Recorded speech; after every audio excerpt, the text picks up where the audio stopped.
good feeling about the colors lighting up. Your eyes take me home, take me to the sky. I got a good feeling. Tell me the only thing you are is mine now. I got a good feeling. I got a good feeling, good feeling.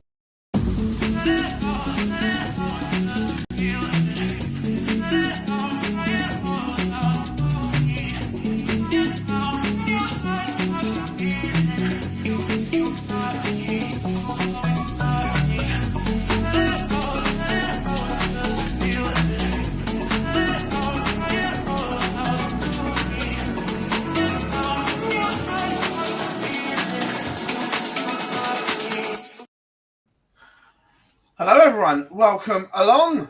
Monday, 8 PM, the live lounge. I'm not going to lie everyone, we'll kind of apologise in advance because this is going to be a very tired live lounge. We might argue some tonight because we're all running on not a lot of sleep, boys. I'm too tired to even argue, mate. I'm just going. If you say anything daft, I'm just someone else can have you. It's been a manic weekend. There's been so much going on, but we got it all covered just about. But today it's like oof, we're all feeling it. But what a weekend, boys! So much gone on, so much to talk about. Yeah. The problem is when there are these sort of weekends, we don't know what each other's really been up to. I'll add to the apology because it was me while we was late. So I was trying to set a little nap in before the show, and it's literally just didn't happen. You had one of them in the car this morning. At least you've slept. I got in the door. We left Yeovil at 8:15 this morning. I walked in my door at 7:20 this evening. Yeah, I was a really bad passenger this morning. I just had a little sleep while I was chauffeur driven home by Jack. Yeah, I got to bed at 2:30 and the alarm went off at 6. Could be worse. You could have been back at the hotel last night, getting ready. Lee whips his shoes and socks off, goes, "Oh, my feet stink." Walk past me to get into bed, and he goes, "Oh, do you want these scampi fries?" "No, mate." Because I'm trying to unwind knowing I've got 6 hours sleep before I've got to get home for him to have a meeting for work, and he bloody missed it. It's behind the scenes of being in the media, and yeah, it's been so. Yeah, obviously we didn't have time to sort of guest out today, but we're gonna waffle along. Say hello to the chat room as always. Tommy, how we doing? Matthew, Graham, how we doing? Joe is in from the States. How we doing? Connor, we're going to talk about that, obviously. Simon, there was no professionalism today, that's for sure. Paddy, how we doing? Don't worry, Max, there has been plenty of caffeine. Friday evening, James. Yeah, we'll talk about that today as well. Simon, Tommy Boy, and cheers, Josh. Thank you very much indeed. So, boys, where would you like to start tonight? You go first, so I can nap for 20 minutes.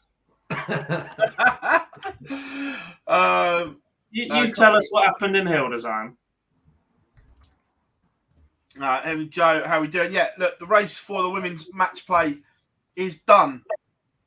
We finally had some dark green on Sunday. I'm a little bit shocked it took them so long. Yeah. I even DM'd them on Twitter and saying, "Do we have any dark green yet?" And they're like, "Well, these two can't be caught." I was like, "But they're still light green. You're breaking your own rules." Yeah, to be honest, we'll let them off because they do a fantastic job on that website. So for one race, we'll allow it this time, but next year, yeah, then is that right? Yeah, look, going into Sunday, it was all done bar one spot. It was only 8 up for grabs, and the way it was looking and the way it was playing out, it was a straight shootout between Nolan van Noyden and Lorraine Winstanley. Priscilla Steenbergen almost upset the apple cart. But going into the day, Lorraine had a lead, which we'll talk about in a minute. But the first event was event number 9. And no surprise, Bo added to her collection. She beat Mikuru Suzuki 5-1 in the final. Nearly 96 average, played some really good stuff. Corinne Hammond making a semi-final. And at this point, you're thinking, is Corinne making a late dash for the match play? But if you look at it from the quarterfinals onwards, it's a very dominated lineup by the top females. We have Mikuru, Laura Turner, Lisa, Fallon, Bo, Corinne Hammond, and Lauren Hine made a quarterfinal, which was a good run from her, along with Chrissy Manley making a quarterfinal. Well, practice with Peter ahead of the World Championships seniors next year must be paying off. But Bo got the job done. Event number 10. It was won by Fallon. She ended her wait for a women's series title. However, the story was in the last 16 game when Paula Jacqueline beat Bo Greaves 4-2. And as Lee put in our chat, not Lee, I just need to go to sleep. Dan said, I'd never thought I'd hear the day I said, and Paula Jacqueline is going to be our feature game.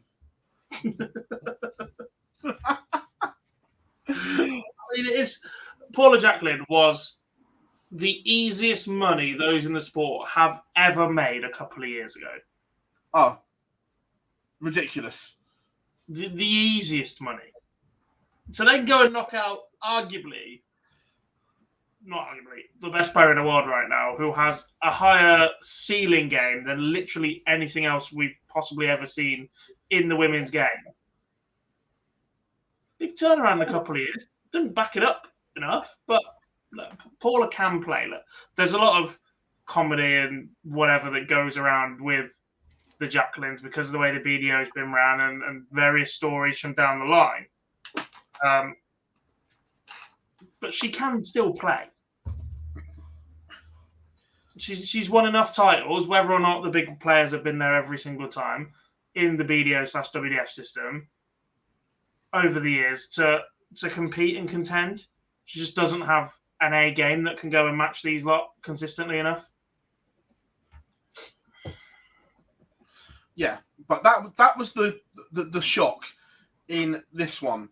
But again, you look at the quarterfinal, Aileen playing some good stuff, Priscilla Steenbergen getting there, Fallon, Mikuru, Robin Byrne, Yvonne Taylor played some decent stuff as well.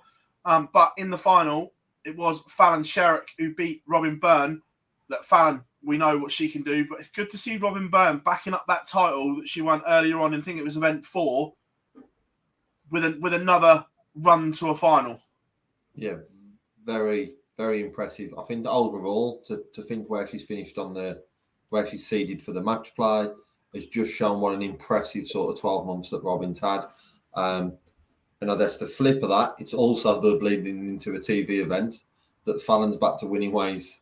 That adds another story to obviously everything that happened over the past couple of weeks with the NBA. Just Fallon getting back to being on a dartboard on the women's series and picking up events was good as well. So after an impressive Super Series week, so all round a very positive second. Was it event 10? Yeah, event 10. Yeah, very positive event 10 with the massive shot in there of Bo losing. To think that she only lost one all weekend and that was the opponent will sort of stand out on it. If she only won one event and then she lost a few more at that sort of stage, it wouldn't be probably noted as big. But the fact that happened. Yeah. Evening, Mace. I hope you are good, buddy. Philip, yeah, look, we're going to talk about Vinakainen in a minute. But moving on, event 11. The final was Bo against Fallon, and it was an absolute belter of a final. Went to a deciding leg. Bo won it 5-4, but again, nothing between them. But one of the best games I've seen, just in terms of a little bit of everything, was Bo against Kirsty Vinnikainen in that semi-final. You look at the scoreline and it says 5-2 to Bo, and you kind of think fairly comfortable. Far from it. Vinnikainen was superb in this one. She took out, I think it was a 1-4-1 to make it 2-2. Yeah. She then missed the ball for a 1-6-1, missed the ball for a 1-2-7 as well. This could have easily been the other way, but it was just full of drama and good darts from both of them. Look, Kirsty is one that, before she played in the Women's Series, I'll be honest, didn't have a clue who she was. There's still a lot of unknowns around how long she's been playing and where this level has come from. But she's been a fantastic addition to the Women's Series. She's incredibly competitive. She keeps getting better and better as well. And it's brilliant to see the Nordic and Baltic regions represented at the Women's Series level to such a high level. She will keep getting better as well. I have no doubt in that, and will keep contending. Probably not in time for the World Championships, because that race is pretty tight. But this time next year, if she keeps playing the way she is, she will certainly be in the battle for that top 8. I mean, event 11 pretty much summed up the weekend, didn't it? Aileen is sick to death of seeing Fallon Sherrock, and Fallon Sherrock is sick to death of running into Bo Greaves in finals. Yeah, well, there's a couple of others which we'll go into afterwards that we're going to give shout-outs to. But Aurora Fochesato getting to a quarterfinal as well. Good run from her. But moving into event 12, the final one, whoever won it was kind of irrelevant. All eyes were on that race for 8th spot. Going into it, it was in Lorraine's hands, and she lost in the first round. So you can only imagine what's that like. If you're in the UK, you can bugger off home. But when you're stuck in Germany, you can't escape what's going on around you and had to watch. And we said this was going to be on the draw. And when the draw was done, I messaged you boys straight away. In one half, you had Bo, Fallon, Lisa, Makuru, Corinne, Kirsty Hutchinson, all in one half. Oh, there was a huge chance for someone in the bottom. And as it played out, that's how it went. But it all hinged. Where was the game? There. So, last 16 game, it was Noelyn Van Luyden against Laura Turner. Both in the bottom half, and at this point, they could both catch. And you were looking at the bottom half. The winner of that one was going to make the assault, and Noelyn bashed up Laura 4-1 in the end. But it was the quarterfinal game that done it. She had to beat Rhiannon O'Sullivan, which at the moment is not an easy task because the Welsh captain is playing so well at the moment. But sometimes when your name's on it, your name's on it. And we've seen it so often in sport. And Noelyn beat Rhiannon, then she was in pole position. It was only Priscilla Steenbergen that could stop her, but she had to win the event. But just the way it panned out was so good going into that last event.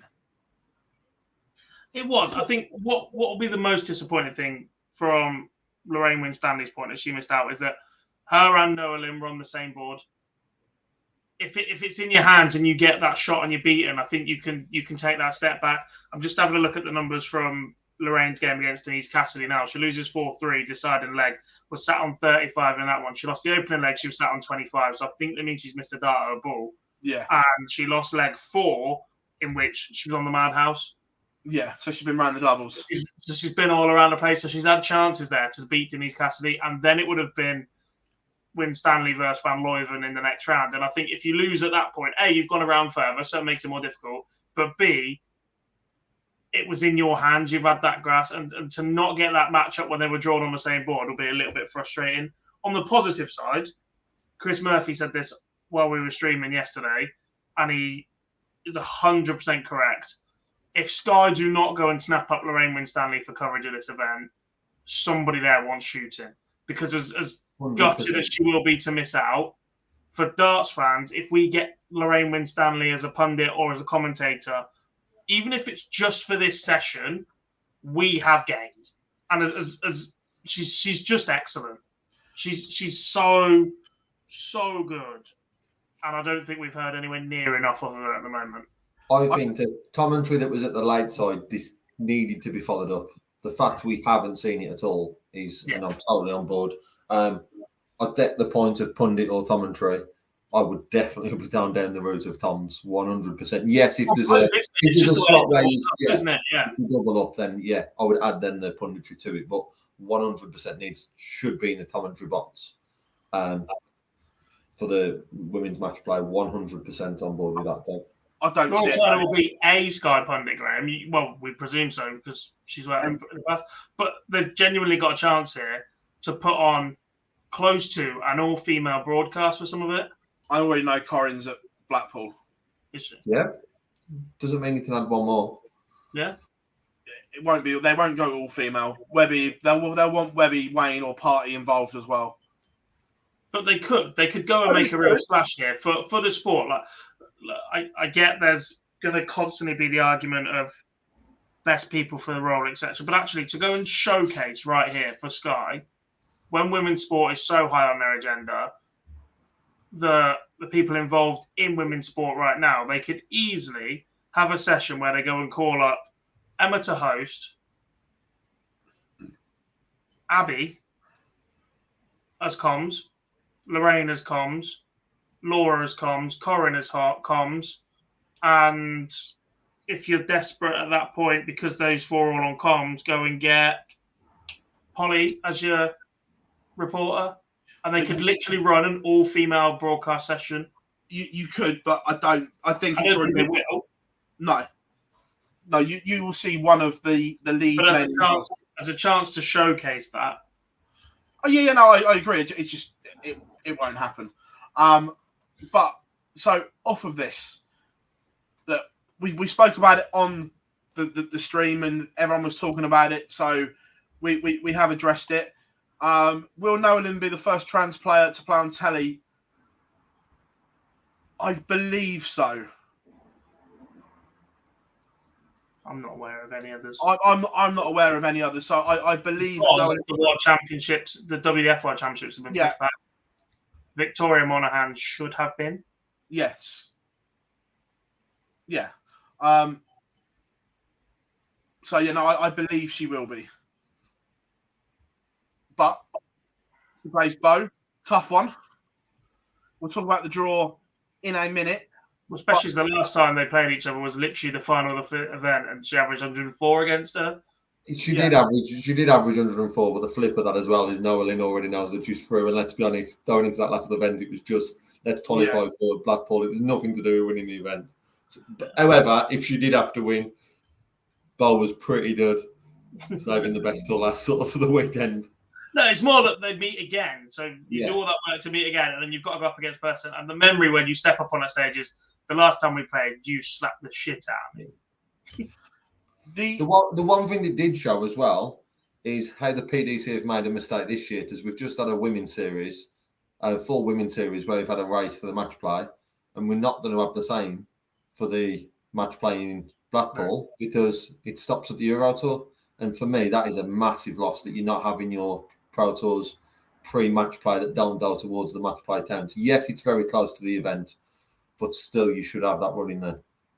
I agree. I think there should have been a block of Pro Tours as the cut-off.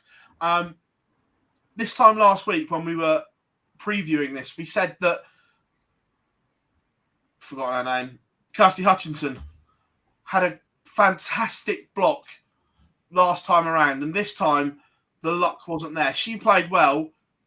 People she lost to, Bo, Fallon. That hurts. That's when you need a little bit of luck with the draw, and some of them were in like the last 16s and things like that, and board finals. Kirsty played some very good stuff again, and when you need a little bit of luck, you don't want to run into one of the big guns until quarterfinals or semis. Just wasn't there for her. But again, encouraging signs that we saw some good stuff from Kirsty Hutchinson again. moving on to the Women's World Match Play. Look, we have a blockbuster tie in the quarterfinals. Fallon will play Lisa because of the way it's gone.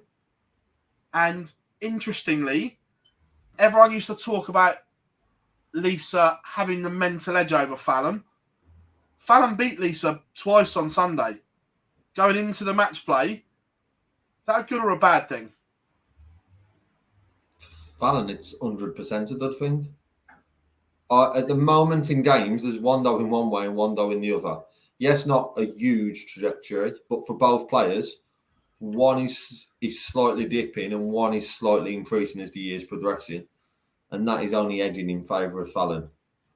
To think, last year when we looked at the 8 players who were in the match play, this year we've got 5 debutants. We all thought that Bo, Lisa and Fallon would sort of run away, be the top 3. Our top 4 has got 3 of the 5 debutants in it. It is great for the women's game that we're not looking at a very similar rate. And we've only got 3 players who have returned again for the following year. It's fantastic for the women's game that we've got so many players who are now competing for them top 8 places for this match play. But to the Fallon and Lisa point, yes, we'll predict it a bit close to it, but Fallon's definitely looking in the better position right now, especially with the TV form. Yeah, so it will be Bo Greaves against Noelyn Van Luyden, Mikuru Suzuki against Aileen de Graaf, Fallon against Lisa, and then Robin Byrne against Rhiannon O'Sullivan is the quarter-final lineup for the Women's World Match Play, boys, and it's just exciting, isn't it? It's just a great lineup. There's 4 really enticing matches. Different storylines are in there. Mikuru Aileen is not dead set. You think Aileen sprang the surprise last year to reach the final. Rhiannon versus Robin is incredibly intriguing. Robin's had a fantastic season, backed it up, winning that tournament superbly. Rhiannon O'Sullivan just continues to be incredibly solid and difficult to beat, even after she has the odd dip of a weekend, but she's there steady enough to put it right again. And her B game level is just creeping up, and that's the right thing. Her A game level is still around similar, but her B game level is creeping up and up and up. The interesting thing is, if Fallon is to defend her title, she could have to. This could be the run. Lisa, Mikuru, Bo.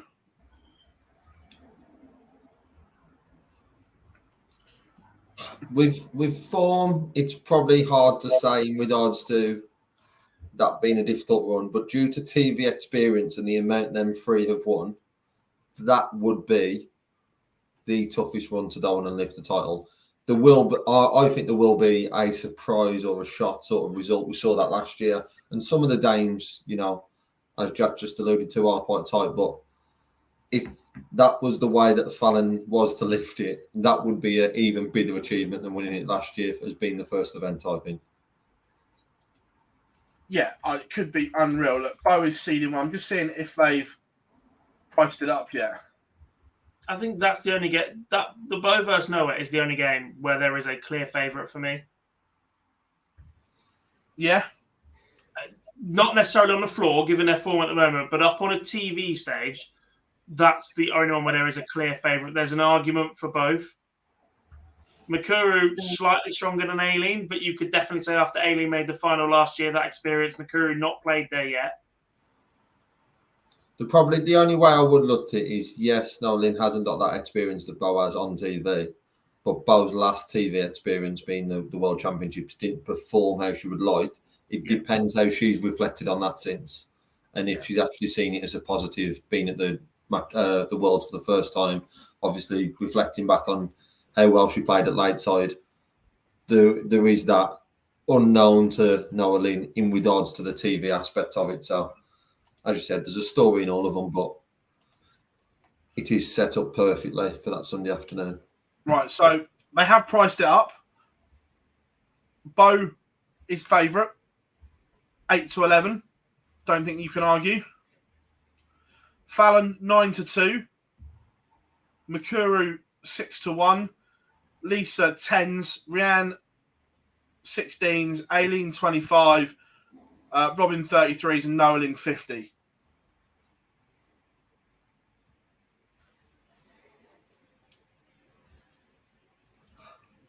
That's the prices. So interesting to see. But look, can't wait for that Sunday at the Women's World Match Play. From there, gents, we'll go to the seniors. And it was a good event.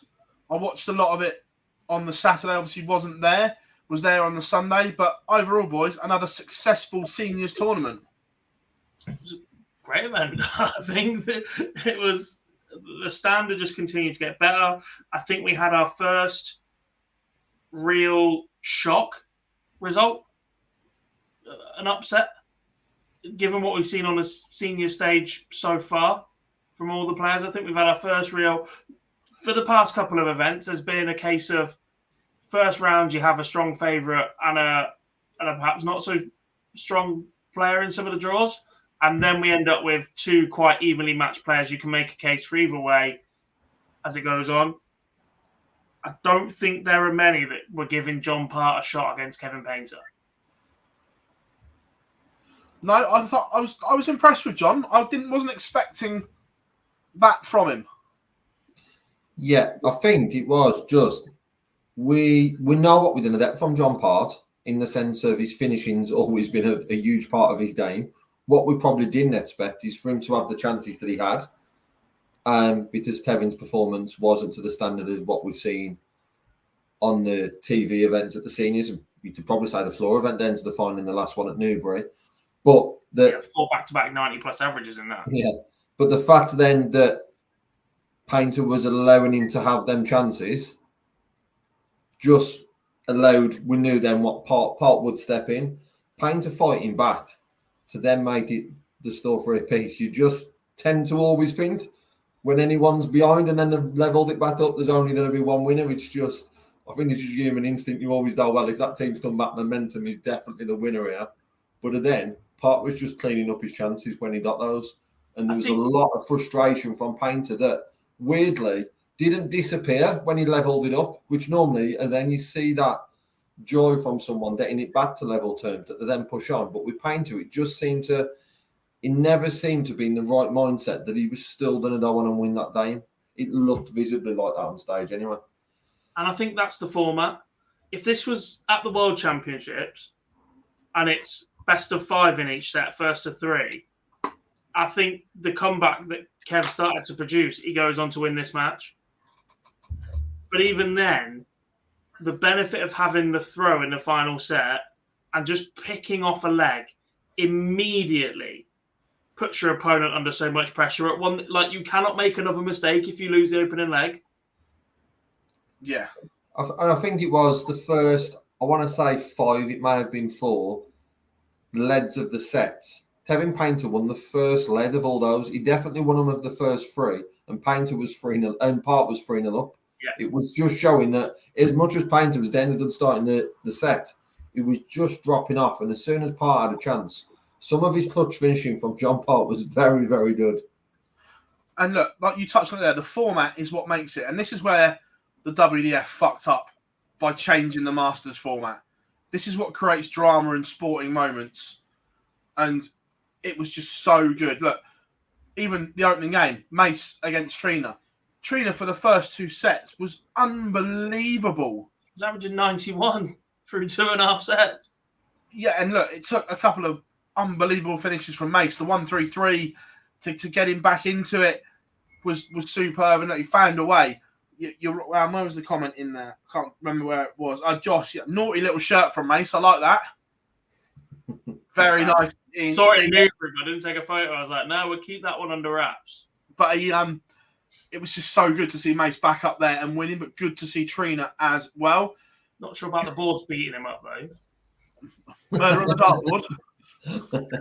Twice! Was it Dennis Harbour, the other one? Thornton as well, I think. No, it was Part. Was he Part? Yeah, he grabbed all 3 darts out at once and wrapped his knuckle on it. Yeah. Look, Martin Adams, you could see he was lacking a bit of match practice, but Dennis Harbour did play very well in that 4-2 win for him. We'll talk about him more in a minute. The final...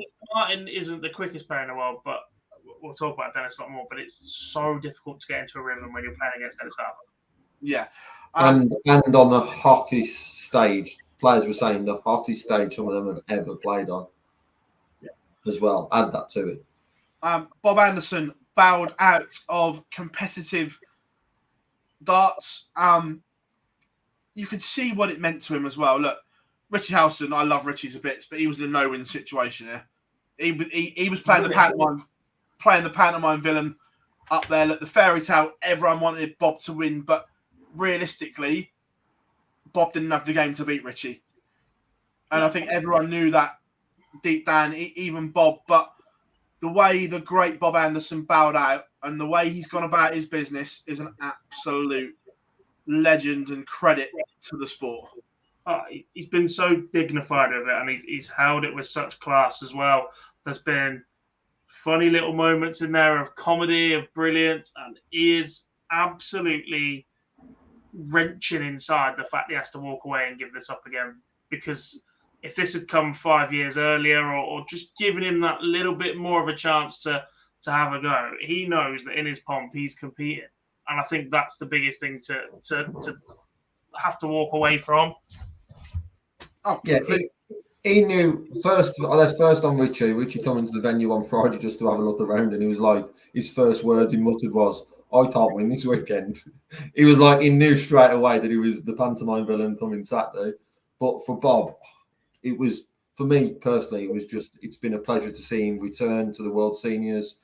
The fact I had the pleasure to speak to him on Saturday, and off camera, the first words after he shook my hand was, "Thank you very much for your time." And I'm thinking, that should definitely be the other way around. Just such a nice play. Thank you. It's like, it's like, no, thank you. But it was just, my only sort of downside to it, he was so downhearted that he wasn't able to produce something on Saturday. Whether it be a 180, whether it be just a lead and letting all the crowd sort of, that he didn't produce the moment. There was a moment as his walk-on was fantastic. And fair play to everyone at the seniors for allowing that moment for him. But I think he was just that little bit disappointed in himself that he didn't produce a moment that he could stick with him. But as Josh just said, the tie-by hats were a great touch. I think he's still got it in him to produce those moments as well. But in the emotion and the build-up, and in the very first leg, he's set on tops, and Richie absolutely sucker punches him with a 1-3-4. And it just took it out of him, I think. He's like, I've just given it absolutely everything. I'm sat there in prime position to win the first leg. It cannot be written any better. Then I've got a chance if the nerves start playing. And he is nerveless and just taken out quite a complex finish by going treble 14, double 16. And when they're slap bang in the middle every single time, you're like, this guy's been to the last two finals and he's taking out ton pluses in the opener while I'm sat on a finish. He's hitting double 30, double 16 down the local for a packet of scampi fries. Yeah. Just a legend of the sport. Moving into the evening session, the defending champion was dethroned by Neil Duff. And again, a great game. Superb. Just back and forth constantly, played in the right manner. I think that's the thing you can say about all the games in all the weekend is the players play the game in the right way. There's no antics. There's never anything else like that. They just get on with it and they just enjoy giving it the best that they've got up on that stage. I will say there was a few moments of distraction from the crowd this weekend. It's the first time we've really had that at a seniors event. And it was a little bit disappointing occasionally to see, but I think the players all responded to it and reacted to it really, really well. Didn't let it affect them and carried on putting on a decent show. But yeah, that was just a ridiculously good game. Arguably, probably Neil Duff was involved in two of the best games of the weekend, and this one was the one where obviously he came out on the positive side of it. But as much as you lost in the first round, it was still a very good defence by David Cameron. Yes, he didn't win, but he put up a huge fight against Neil Duff, who was very good. Yeah. Then Robert Thornton beats Colin McGarry 4-2, boys. Robert Thornton doing Robert Thornton things. Yeah. He just responded every time McGarry hit him with something. I mean, there's two players that we lose. We're going to talk about the second one in a minute as well, who walk away losing 4-2 in the opening round, despite having two of the top four averages in that opening round. And they are Colin McGarry and Mark Durbridge, who, against pretty much anybody else that those two draw in the first round, we're seeing them go potentially quite deep in this tournament. And they've just walked into just two ridiculously good players. The only two players that managed to stop Richie Howson all year, and they've done it 3 times between them in finals. That's how good these two have been. And yeah, I thought that was much more like the McGarry that those that attend the floor events know and know what he's capable of. We saw a few more reactions. We saw him get fired up a little bit more, but that final set, what turned into the final set, it just got away from him far too quickly. Yeah. Then Phill beat Mark McGeaney. Couple of points on this. One, I thought Phill looked better in this game. Still inconsistent, but there were moments. The 11 darter to win it. But I was disappointed with Mark McGeaney as well. I thought Mark let Phill play and let him settle. There's the 2-ton plus checkouts in, I want to say, set 3, set 4 from Tyler as well. 1-3-8 and 1-4-4, the highest combined checkouts to win a Masters set in seniors history. There we go. Cheers for the stats. But I guess the flip of it from Tyler's performance is I think Phill was very good in this in comparison to what we've seen for the rest. Sometimes when you look at someone and you say just play the board, Mark McGeaney definitely did not just play that dartboard on Saturday. No, he played at all. As soon as the game finished, there was so much respect from Mark McGeaney, but too much. You could see at the end when he sort of just wanted that moment on the sort of might. I was a bit worried it was going to fall into a bit of an AJ moment. It didn't, but I was a bit worried it could have gone that way. And it was a respectful comment towards sort of Taylor, but there was just too much. And there's one player probably in the world of darts still who you don't want to give too much respect to. Yes, there's the respect, but not too much. And it's Phill Taylor, because he will just see that as an opportunity, and he did. And he punished Mark McGeaney with some, at times, not very good stuff, but then other times, some fantastic stuff from the power. And then the final game of the session was just incredible. Leonard Gates beat Mark Durbridge 4-2. Durbridge losing with a nearly 93 average. It was excellent. Absolutely excellent. And he is a player that started to attend the floor events as well. So the chances are, one way or another, we're going to see him back on the TV. That is certainly being looked at. Yeah. Moving in quarterfinals. So, Neil Duff, Richie Howson goes to a final set, a final leg. Neil sat on tops, and Richie produces an absolute moment that will be remembered for a long time, boys.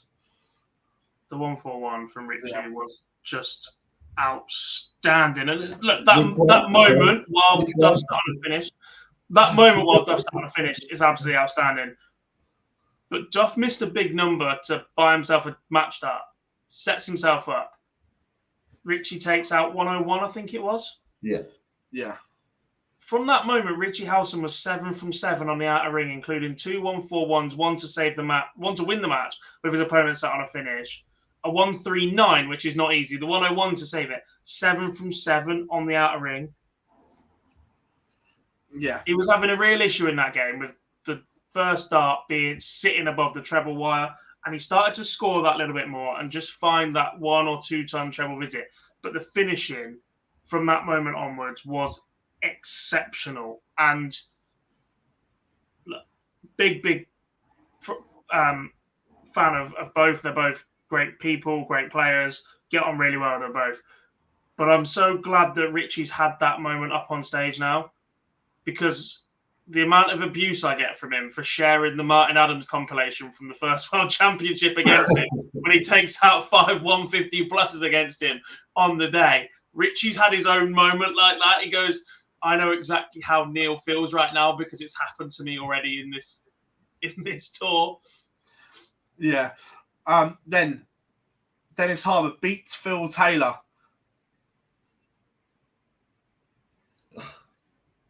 This was we said about Saturday that Taylor he had moments where he dipped, but he had moments of utter brilliance. He just didn't find them moments against Dennis Harbour on Sunday.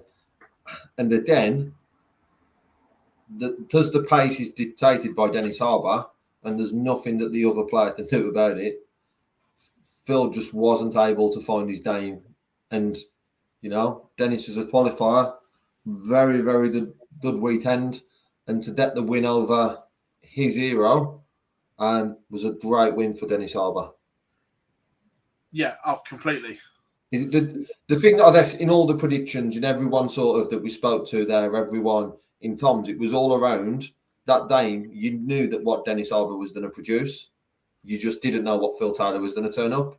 And it was just all on Phill Taylor to go and win that game. And it was finding a certain level. And because he didn't find that level, Dennis Harbour took his chances and played as expected.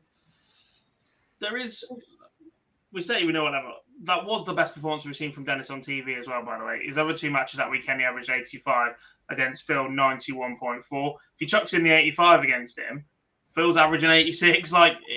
There is that outside chance. He just picked off a couple more opportunities. The difference between an 85, 86 and 91 isn't that big. It's still pretty much a 6-visit leg. But if you're just nailing them and giving the more 3-dart combinations you're missing, the more you're letting your opponent back in, obviously. Yeah. And he was just superb. John Part pushed Robert Thornton the whole way in this game. Again, John Part surprised us. Many thought this would be fairly comfortable for Robert, but far from it. Yeah, I don't disagree. I think Part's there's probably a high expectation of Part previously, and because of his performance at the Tavern, because he didn't perform to the levels, then that dropped significantly. So coming into this weekend, you can tell that John Part now has put some time in. We obviously know we'd played a bit of CDC, but you can just tell that there is now been time put in. And probably going back to Bob Anderson, he alluded to, I can't play with these because of the standard that it's at. John Part is not going to want to turn up to these events and then battered every week, every time there's these. So the players are now understanding, and Phil's mentioned it a few times as well, that you've got to put the hours in. And for John Part, for me, it's the matches. It's down away and putting in matches elsewhere. But yeah, a very good weekend for Part, even just to push for now. Yeah, completely. And then, what a game between Leonard and Mace. And I know Mace plays the commentator card well. I know he's listening, but you can also see what this has done for him as well. Being a player still means something to him. This one hurt because he knows there was a chance there for him. More than a chance. Commentator turned DARTS player is what he is now. That's what I said to him the weekend, which he didn't like, but it's so true this weekend as he played so well. To push Leonard that far was just superb from Mace. I was a little bit, for the Worlds, I was like, nah, Mace has got a real chance at this. And he thought he played pretty solid. Since then, obviously, he's not been able to practice as much. He's put a little in, but not as much he was doing in the build-up to the Worlds, I believe. And after that edgy Trina game, and knowing that actually Newbury perhaps didn't quite go the right way for him a couple of weekends ago, losing first round on the Saturday, doubles just deserted him. Good run on the Sunday, beaten by a good friend of his, Richard Rowlands. But again, missed doubles to win that one. I just thought this might get a little bit edgy, especially against someone like Leonard. And there's a chance he gets away from Chris. But the resolve, the fight, just head on, straight down there. Superb, brilliant. We'll see more of Mace because that was mustard. Completely. Semi-finals. Richie Howson, too strong for Dennis Harbour in the end. We won't gloss over that one too much. But then Leonard Gates beats Robert Thornton despite nearly 10 points difference in the averages. I guess I always sort of allude to Robert Thornton still being one of the best top sitters in the world. across. That's including your Michael Smith, sort of, of the world, Owen Price of the world, who was so clinical on it. Robert Thornton is in that mix of hitting tops.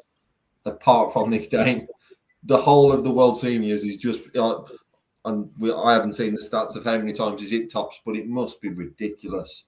And it just eluded him here because it is such a key part of Robert Thornton's game, and Leonard Dates just doesn't not take up the opportunities that were given to him.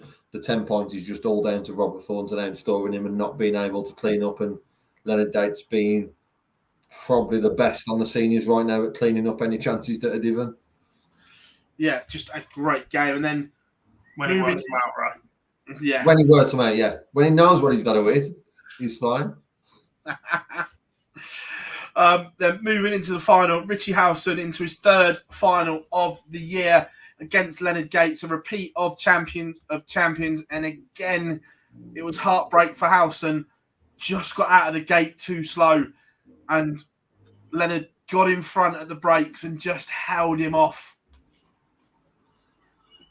Given the way that Blackpool, the Champion of Champions final went, a lot of people were saying that a fast start was essential for Richie because Leonard is such a strong front runner when he gets going, especially at seniors level. And whilst you definitely have a better platform to get into this game, I don't think it was as essential after seeing the way the game played out. What was essential, I think it was set 7 and 8. Yeah. Richie missed 11 darts to win, to go at 4-2, 4-3 behind instead of 5-2. And then he missed darts to win the next set as well. Well, you see the way that the final ended. It was 6 match darts and 6 missed darts at double each. It's all if buts and maybes. But if he takes out both of those legs, it's 4-4 instead of 6-2. That's how quickly this format can change and mess you up. I still think there's a part to it that fast start was still not. I don't want to say a fast start where we thought of some players having to get the lead. It was just staying with him because then it's just making sure at break 4, at break 6, it's 2-2 and 3-3 instead of 3-1, 4-2, them sort of storyline. He couldn't afford to be chasing all day. If he was staying with him, I think it would have been different. That was probably more of the aspect of that quicker start. That meant the pressure then on the doubles in sets 7 and 8 was just so much because it was having to stay in it. And I think by then his race had been run after.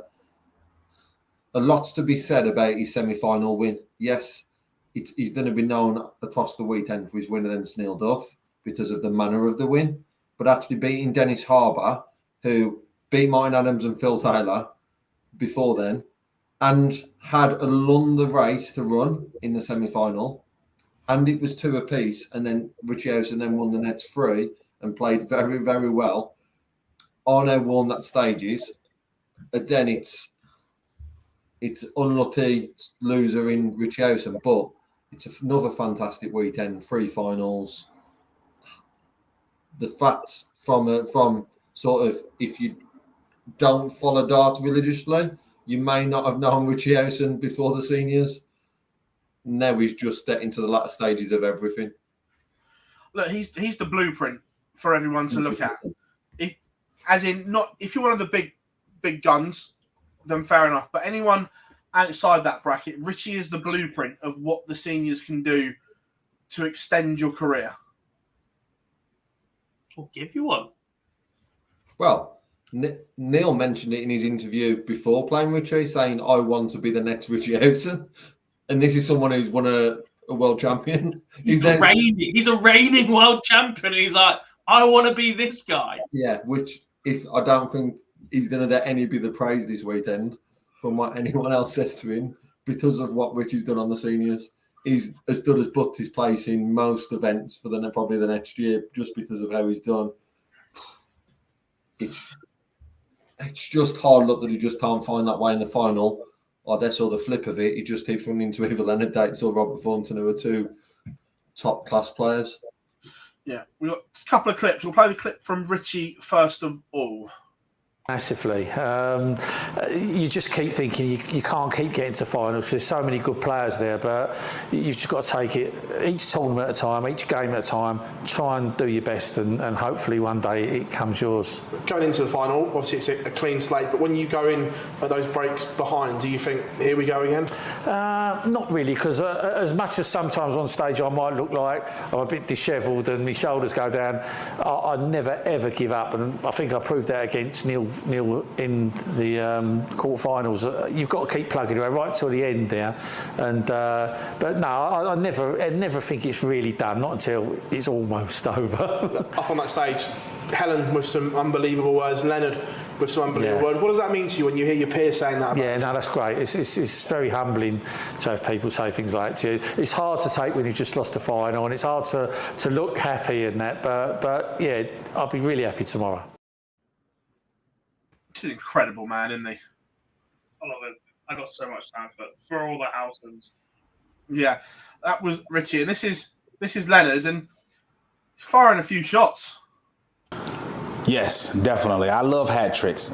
Like I still tell people don't normally use bulls or the hat trick, but I'm going for the hat trick. I'm going to try to go for it, I know the guys are going to they're going to get up, they're going to step up their game, they're going to play their great darts that they play, and I just got to stay on mine, One beyond that, the Seniors World Championship. You came close this year. Tickets are on sale next year already. The form you're in, collecting trophies. Mm-hmm.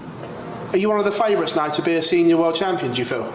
I think so. If not one of the favorites, they know when I go to play that he's going to bring a game. So whoever plays against me, they're going to have to bring something to the table and compete. That's what I'm going to show up and I'm going to compete. I'm going to give it my all each and every tournament I play in and just have fun doing it, They're going to have to bring something to the table.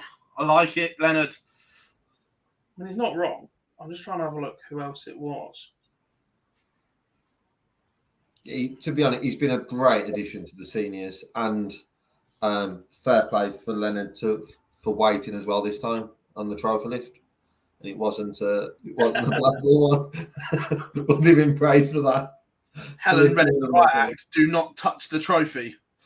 Yeah, Ellen was near enough on the stage before the final double went in just to make sure he didn't go straight for it, I think. Yeah. But yeah, he's been great for the seniors. He's only been beaten by 3 players in the seniors history. Richie Howson is one of them. So he has done it. He's done it at the Circus Tavern. The other 2, Mike Huntley, who we've seen on stage before, beaten in a floor event. Admittedly, that was after he'd already qualified for the golden ticket, and then decided to play that next event that night, which started quite late as it was, knowing that he'd have to play on TV the following morning. I thought that was pretty brave. And then day 2, on the Saturday, he won his first round game and then decided he was going to play in the floor event that evening as well, ahead of the semis and the final. And he lost to Neil Duff 4-2. So the Duff man's done it before as well. He's just insane, isn't he? Just wants to play all the time. He's about 10 hours before him lifting a trophy on stage and picking up 10k to then being back on a stage in Portsmouth playing in the Super Series.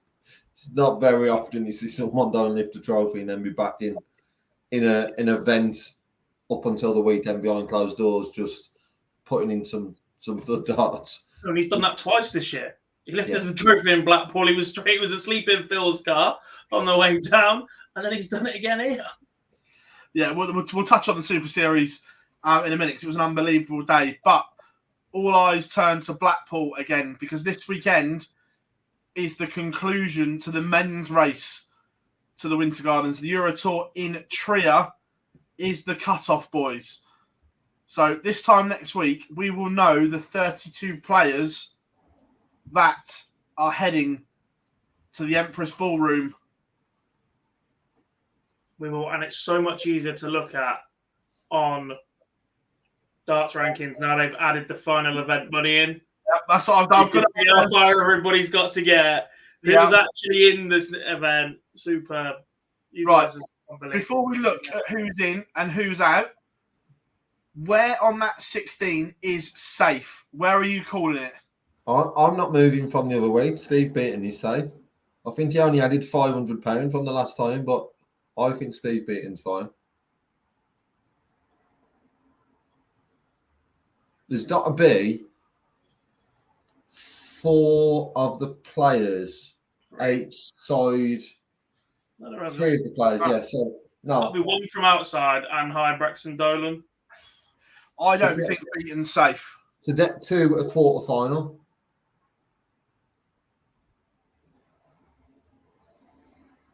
But that's only if Hybrett's and Dolan then Dolan picked up money. I think Beaton's safe.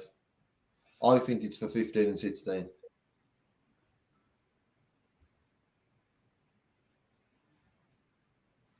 What are you saying, Gob? Jump is quite big, isn't it?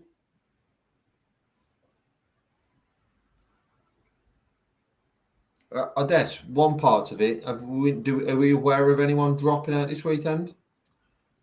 Not yet. Which then makes it even more difficult for the players who need to get to a quarter final or semi final. We'll go to Decker is 100%. That's my line. I'm going cautious. Shock.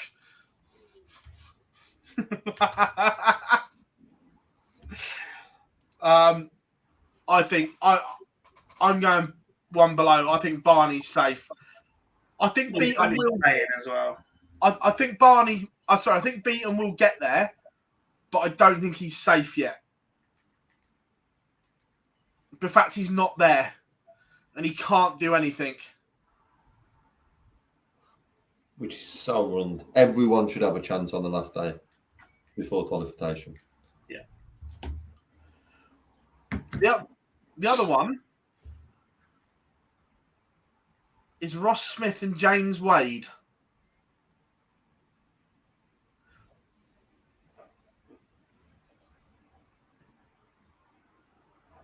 Because Ross Smith has the game to go and win one of these. Will James Wade not be a seed at Blackpool? They need their own private little race. Just extend this at the top. Just Wade versus Smith. I think Wade will be fine, but I am in agreement that Ross Smith is a player who can go on one of these runs, especially to Euro Tour events.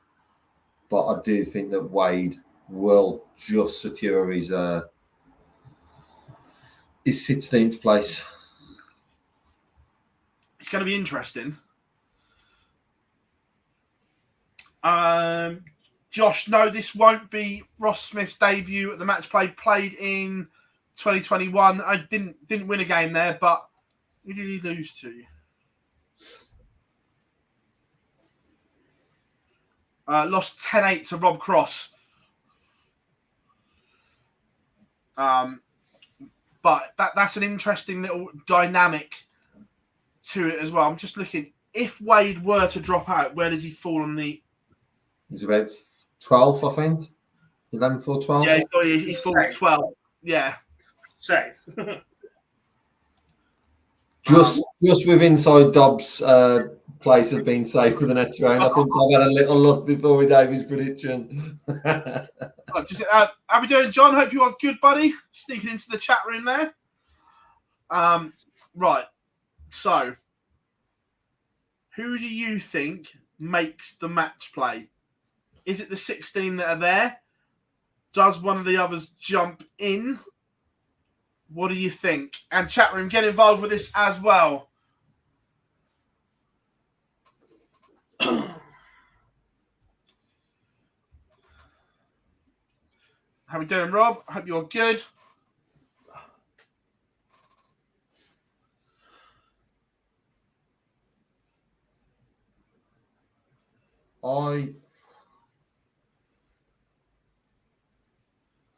It's difficult. It is very much draw dependent. Yeah, oh yeah, of course.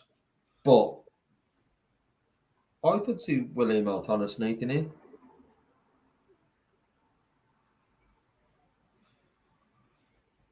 And for me, that would be over Dolan more than Hybrett's. I think I'd be more confident that Hybrett's is going to get a win than Brendan Dolan on current form. And what happened at the World Cup, Timpton probably now sees a positive, where at the start of that weekend maybe have been different. I'm with you on that, Brian. Hybrett's and Dimmy. Let's see if they've made up. But yeah, that's working again. That'd be the one for me. Probably then outside shot if someone's going to have a deep run. I just like the look of Matt Campbell. I just think if someone's going to do a bit of a Jamie Hughes and go and maybe not lift the title, but get to the final, why not Matt Campbell? Needs a final. Look, I'm intrigued to see the draw because these could all draw each other in round one. Any version of Hybrex, Dolan, O'Connor, Whitlock, Petrescu, Woodhouse would be hilarious for us, not for them.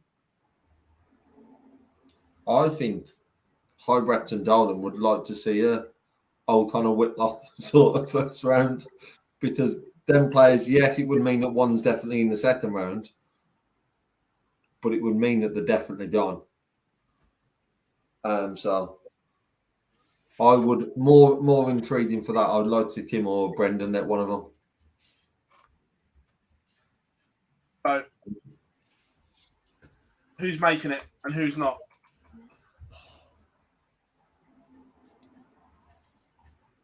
The bottom two both drop out. For Whitlock and Woodhouse.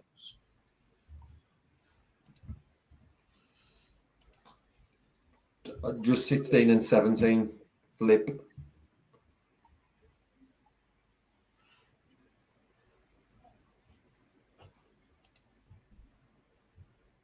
Dolan drops out. Whitlock finds a way.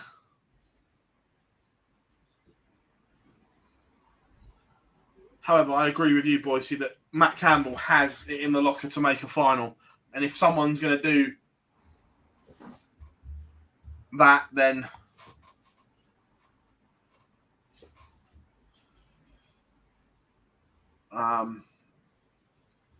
it's going to be interesting. But the match play field will be set by the end of the weekend.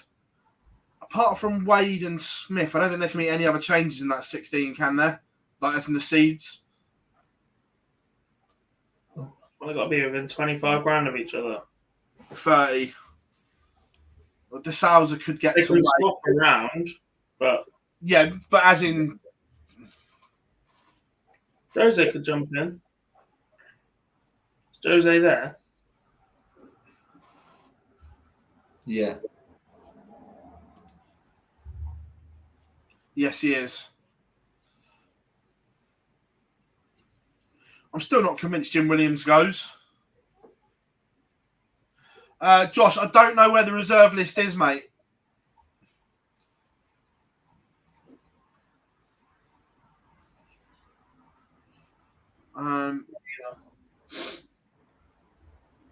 What ET is this? 10. 10. Let's go PDC. Was Van Veen semi-finalist last time, Euro Tour, or one before?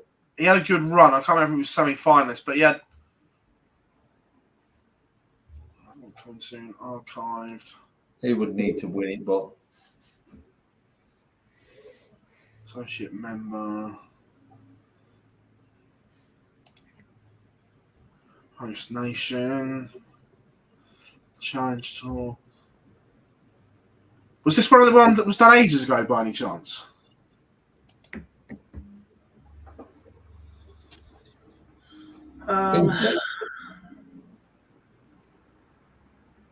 One day we will prep, I promise. What's that? One day we will prep. not after that weekend. 17th of April was the tour card holder qualifier, the host nation and the associate round, and the Eastern Europe was on the 3rd of June. Yeah. So,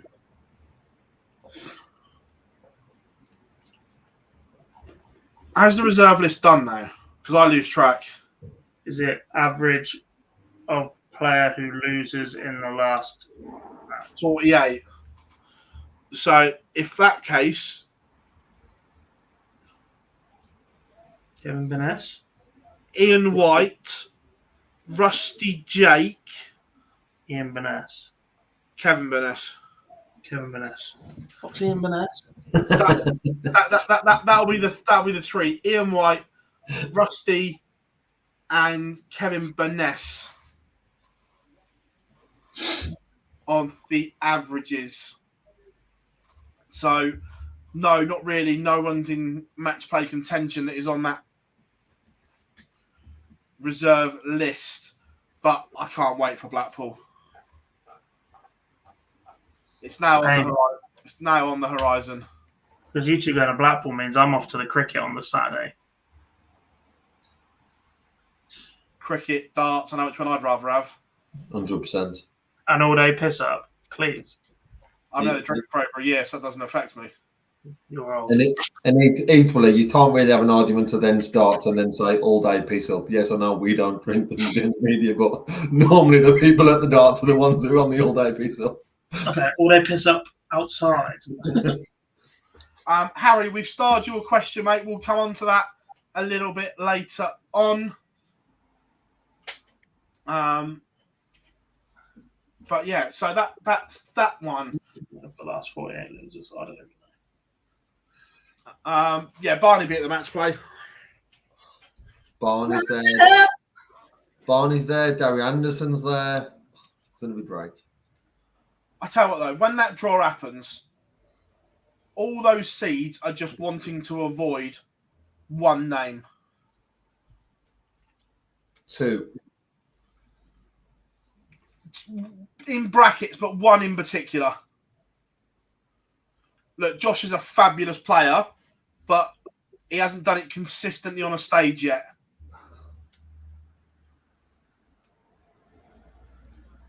Gary's the one that you want to avoid at all costs. You just know there's going to be an absolutely evil quarter that's going to have both Josh and Gary in, and then whatever seeds fall into that bracket, you just know it's coming. Yeah. Morgan will star that as well. So that is Blackpool. Super Series today. Oh my God, what a start to Group A.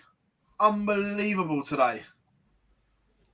Andy Barton's debut going 5 from 5. Luke Littler doing Luke Littler things. 19 ball to set up the shot. The kid's just mental. I guess you say it's been an incredible day, but are we surprised when Dob read the names out to me on, I think it was Saturday or Sunday, the day mentioned to one, and sort of went, this is the week. Not just Group A, but B and C as well. I don't think it's possible that there's a bad session incoming this week. Because when we looked at Group A, B and C still very strong, but it's hard not to predict about 5 of Group A being in finals nights because it's so strong. It's like whoever falls into pots B and C is in a position where they've played 3 days and they are at an incredible standard already. So I just think every session's going to have moments of utter brilliance. Yeah, it's just incredible. It's going to be superb. I think he's a knobhead. Did you say?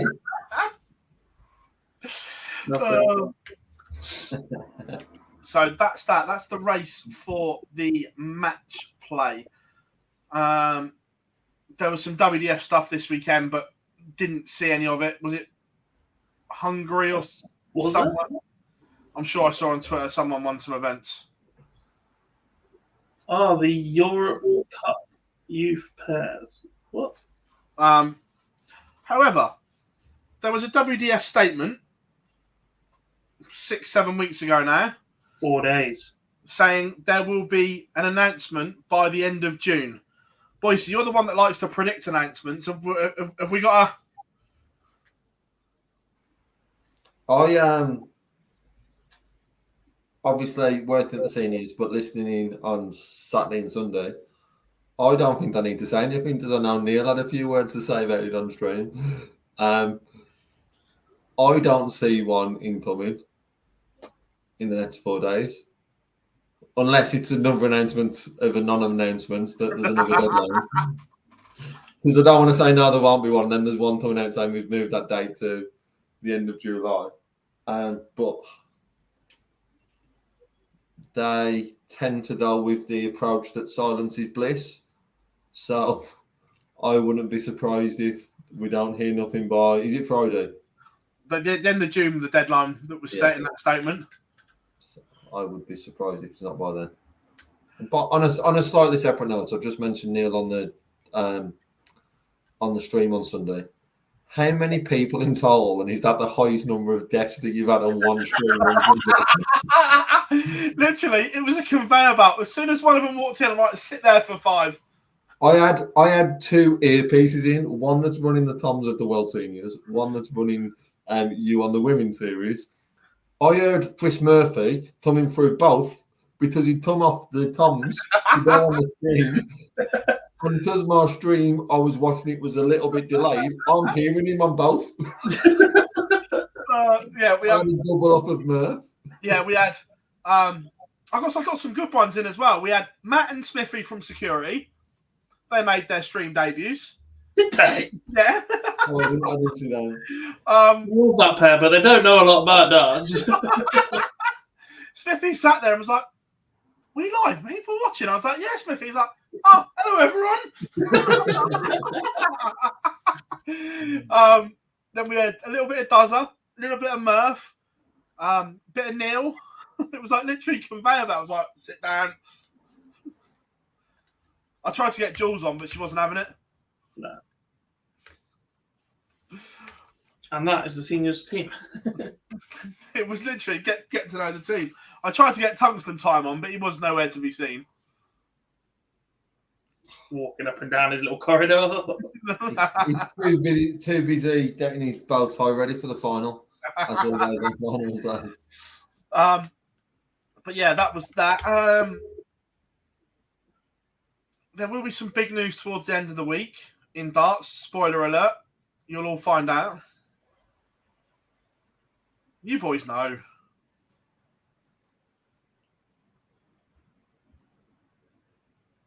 I think I know what you were alluding to, but I didn't know it was this week. Wait a minute. I'll put it in the chat on here. On here? Private one. I've got it up in front of me. Oh, is that this week? Yeah. It was teased on social media recently. Ridiculous. Like, you could tell from that. It didn't take a rocket science to work it out. Yeah. Although, well, I can't say too much. It was a strong rumor a long time ago as well. And then it went so quiet that the teaser threw people off. Yeah. But that's dropping later in the week. Just going back before we go to the WDF thing, is there time to fit a Masters and a World Championship into 5 months? Realistically. On booking a TV production, venue, ticket sales, no. Running a tournament, yes. If it's somewhere like it is in the Netherlands again, that venue's available. I know that someone that works within the WDF or within the Dutch Darts Federation has links to that hotel, don't they? In Assen. Is it Assen? Someone help me out there. I don't even know what day it is.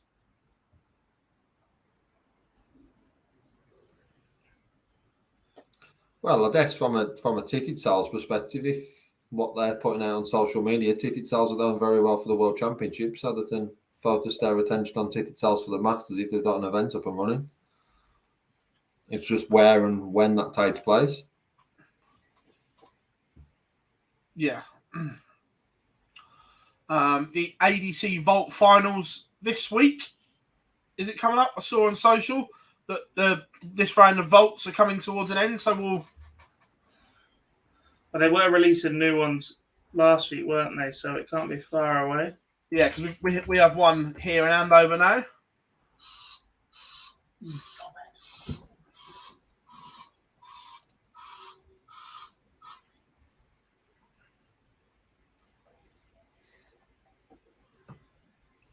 I'm just going back to the statement on that. I'm just rereading the WDF one, and it's a part of the same paragraph of text where they say that the deadline is the end of June. They start it off with, "We also know that radio silence is not helpful." So you would like to think that starting off with, "We also know that radio silence is not helpful," ending it with setting a firm decision deadline at the end of June, that would mean that there will be an announcement by the end of June that will tell us. Otherwise, there is a huge contradiction in their previous statements about radio silence. So I'm still saying there's no announcement, but there should be. Looking back, it's currently sat on their website. Yeah. That was that one. That's that. So I did make a few notes. I'm just seeing if I've missed anything.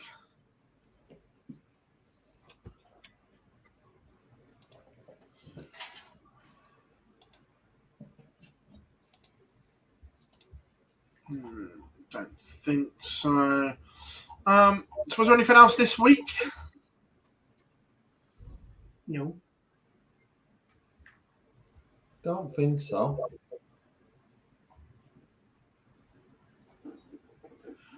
If that's the case, then we can just do an extended question time and just waffle some shit and just go in. Yeah. Go on then. Open forum. Go, chat room. We've got a couple starred. So it's an interesting one. For me, neither.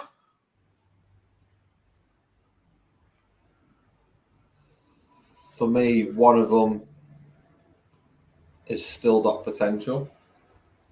Oh, the overall venue was absolutely superb, but I look at it from a geographical point of view and things like that there's not a lot around the Oval.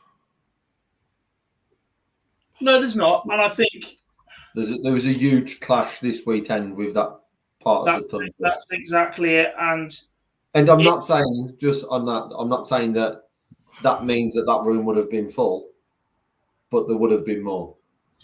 In terms of layout, shape, crowd capacity, tables mixed up with general admission at the back, the layout for practice room, for everything else that comes along with an event, enough room for commentary booth, for, all the backstage stuff that is needed, all the production stuff, etc.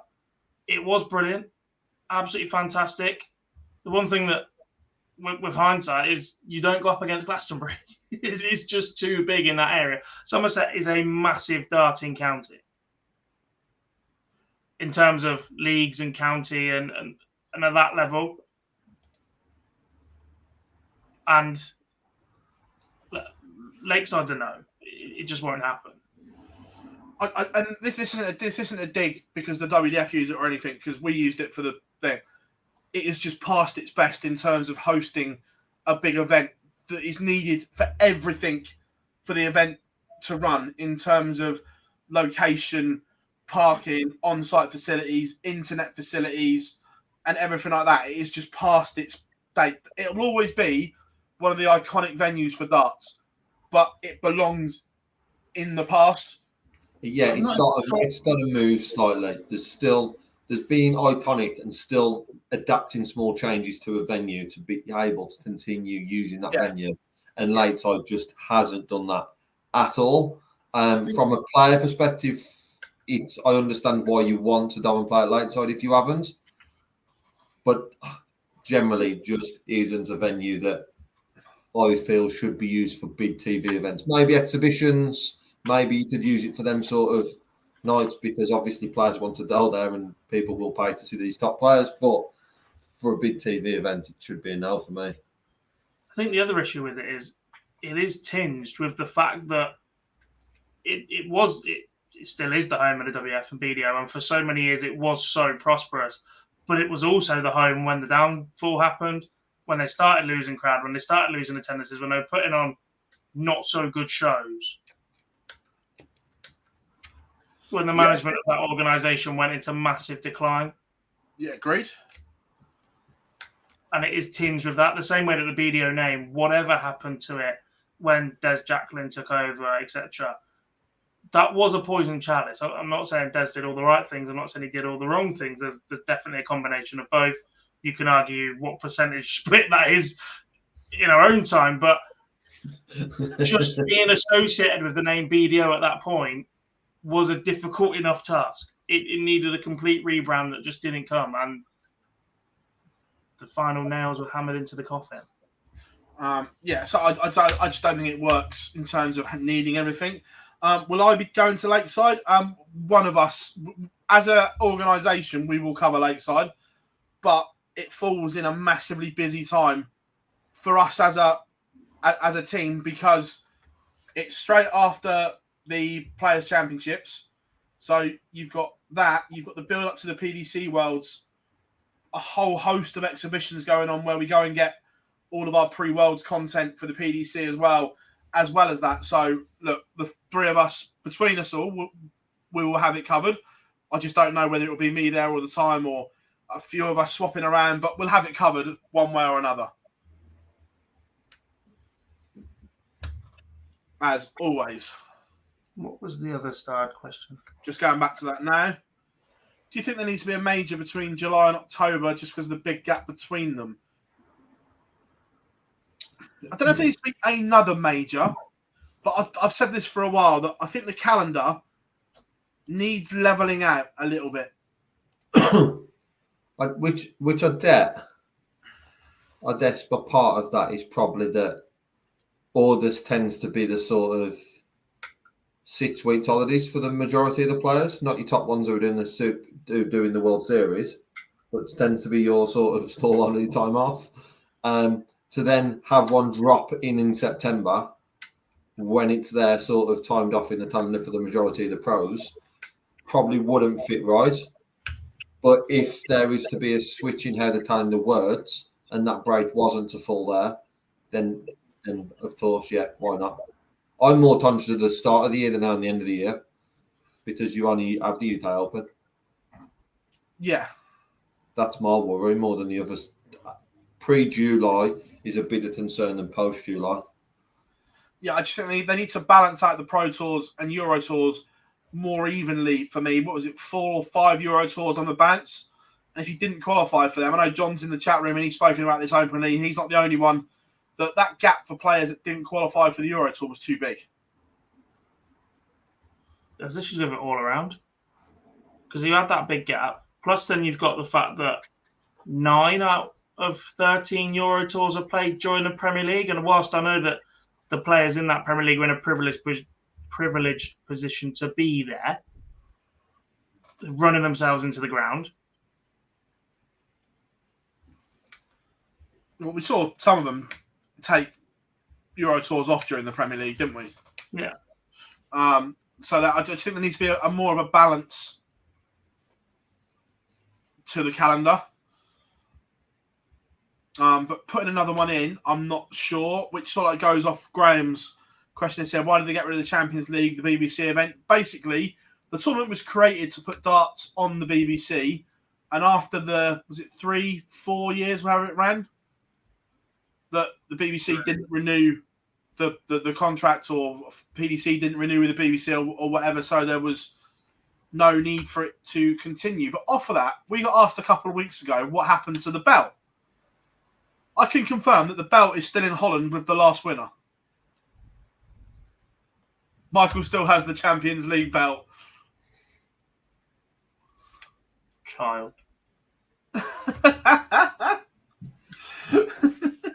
Did he believe in fairies as well? I like the Paddy Power belt. It was good. Yeah. Good to see Chris play well. Absolutely. This is a good one from Liam. Favourite venue for working media-wise? Now, we've probably all got different ones for this because, obviously, Gob, you've not been to many PDC events. Boyce, so you've been split across a few, and then the WDF and the seniors as well. What's your favourite venue to work as media then? As opposed to watching it, it's definitely not Blackpool. Why? Just tiny. No, the media room's different from when you were last there. We've now got the ice lounge. Oh, cool. Ooh. No, it's not. Yeah. It's funny. So you know where the media room was before that little room? Yeah. Walk out the back into the big corridor. Yeah. And they put some black sheets up, and we're now in there with desks and TVs. Yeah. No.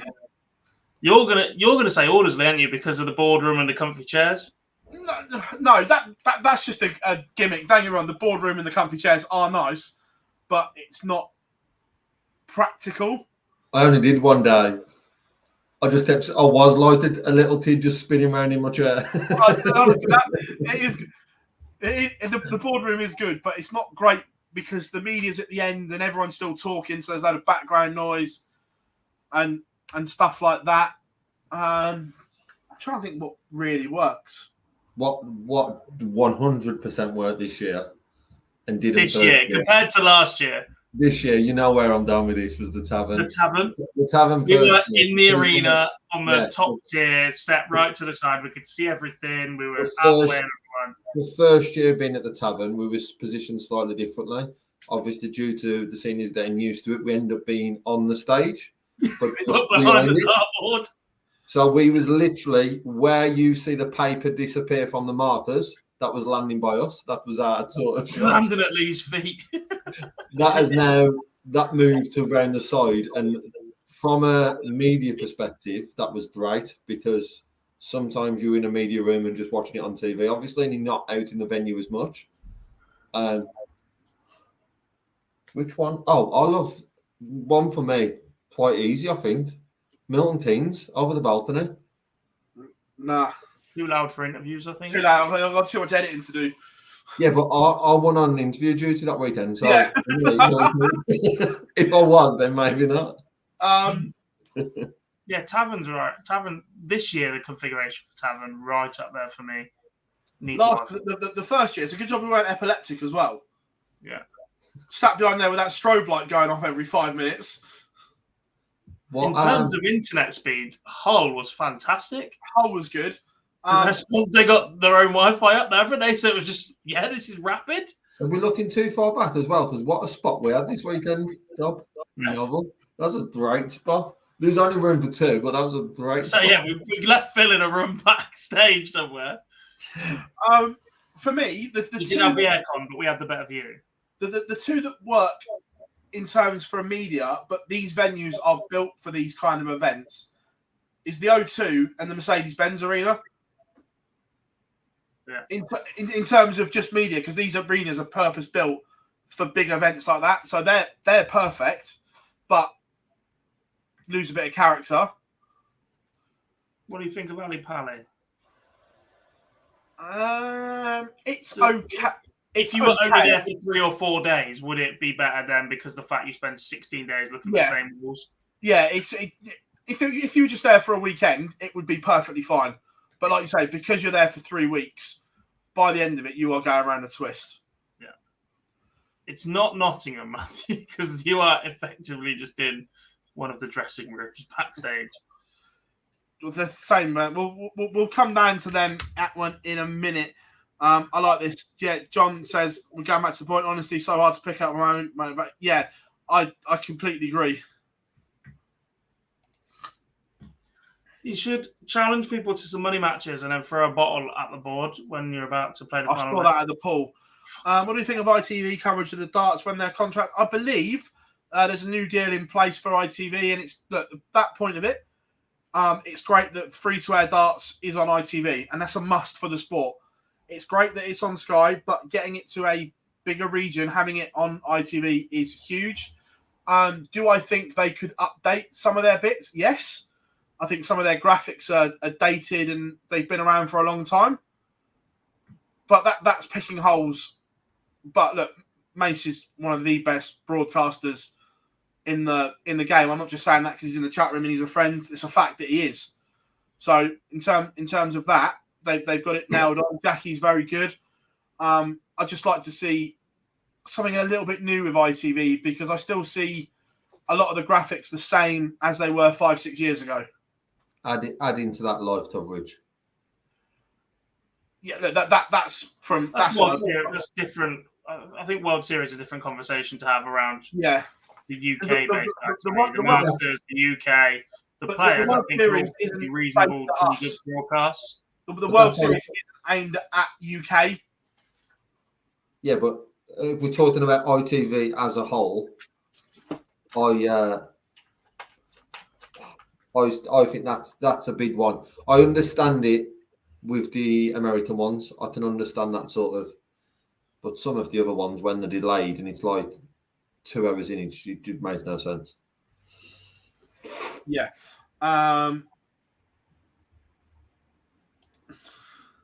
Aberdeen Ballroom, nice. Please. Are we doing Gary, Colin McGarry, and luckiest players with draws at the seniors? Taylor and then Thornton, to be fair. Yeah. Who did he lose to in Hull? I mean, you can't say unlucky when he absolutely...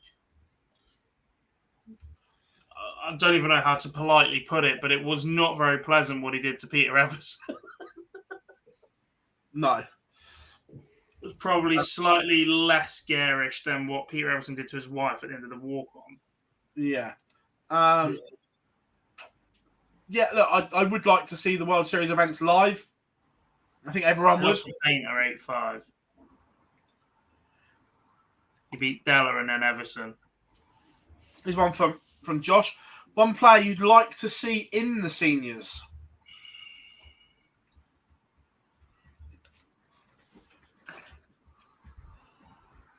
Who would I like to see that's not been in yet?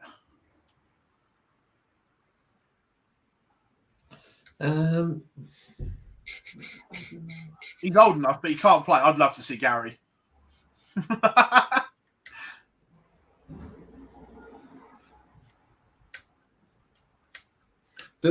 I guess if it's looking at it from a Torrens PDC player dropping in, the one I'm really looking forward to when that happens, James has literally just dropped the name in now, is Steve Beaton.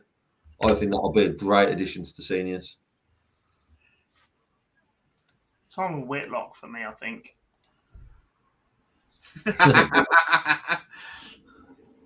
I mean, there's a few players.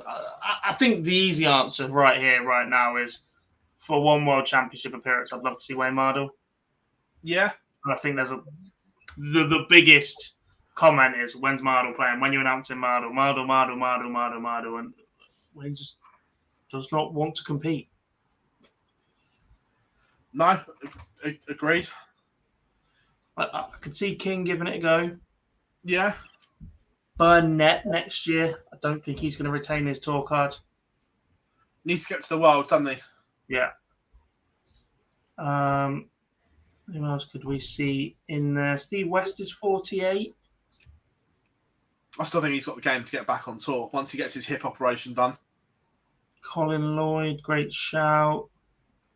Mark Webster told me far away, can he? Stanley's only 12 years away. So I said Mark Webster told me far away. Every time he does. I can't tell you his response to that on stream. I think didn't Milduff say Mark Barilli turned 50 this month? I think so, yeah. Went 50 this weekend. Yeah. Be interesting to see him. Any more? I'd like to see more of Andy Hamilton. I know he's already played some floor events, especially after the way that he played in the Super Series early in the year. Mickey Mantle is almost 50. Henderson's already in.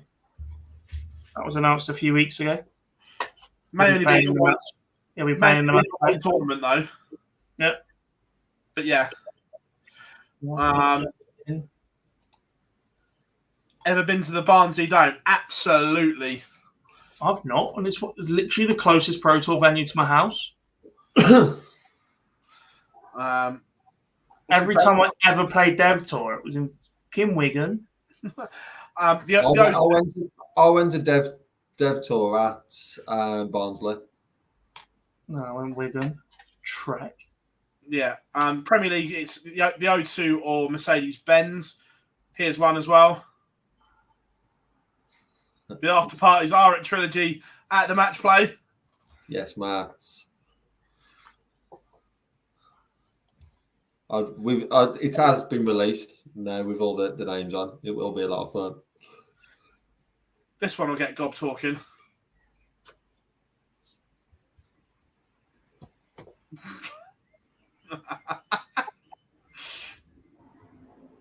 The one thing I don't understand about the World Series is what's the end goal? At what point has the World Series achieved what it set out to achieve within a specific region, and when do you move on?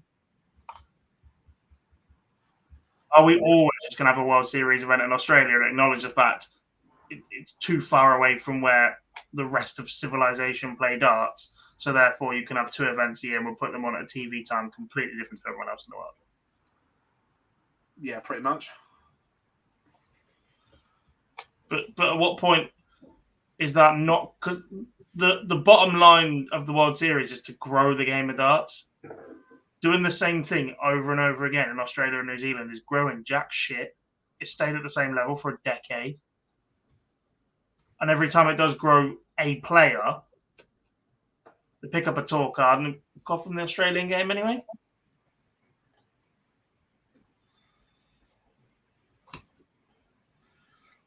I know we touched on it while we're on Australia. I know we spoke about it briefly because the news broke last week when we were on air, but it's interesting that Corey's not been picked. I know he's not played, but it's still interesting that they've left the tour card holder out. I think it would be a sort of an undeserved reward if he was to be picked, considering he's not played yet. I get the reasons he's not played isn't through choice, but still, I don't think it would be a great look if he was then put into the World Series events. It's just an interesting one. Will Leonard or Thornton give Q School a go? I think Leonard's more likely than Rob. Leonard's probably more likely than Rob, but if Leonard keeps going the way he is with success on the seniors and with potential success then as well on the Super Series, that could then change. I'm not as convinced. Yeah.